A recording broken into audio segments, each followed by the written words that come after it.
one of the things I wanted to try with these big beams is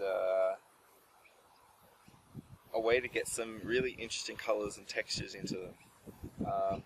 As you saw from maybe one of the earlier videos, we have this off-cut piece.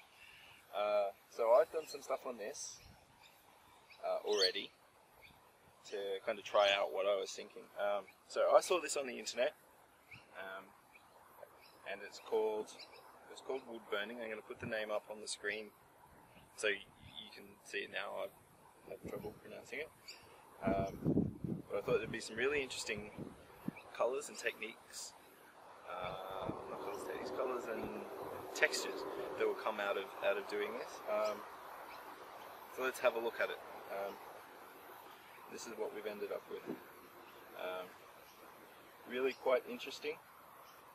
This section down here I did just a little bit darker than this top section. And on the top of the board there, you can see it looks quite stunning. On the end grain, also pristine. But with some oil, or a top coat of perhaps varnish or something like that, this will end up looking spectacular, I think.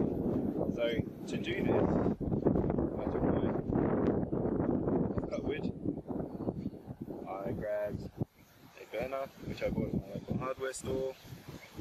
This is just LPG or propane, and simply burn it, and burn it as dark as you like.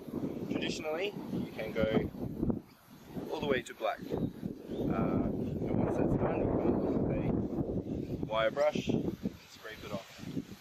Scrape off the charcoal, and you end up with some lovely colouring.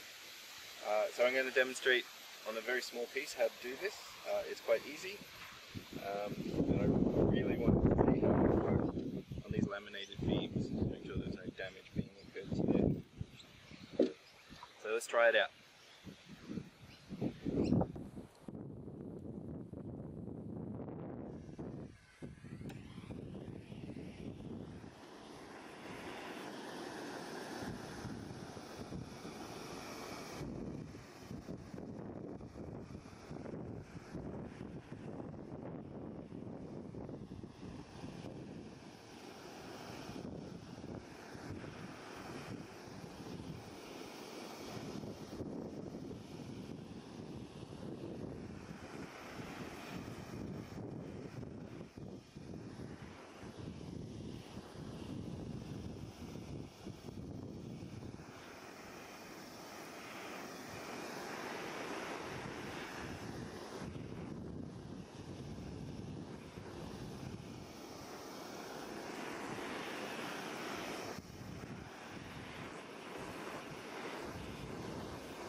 Here we have it.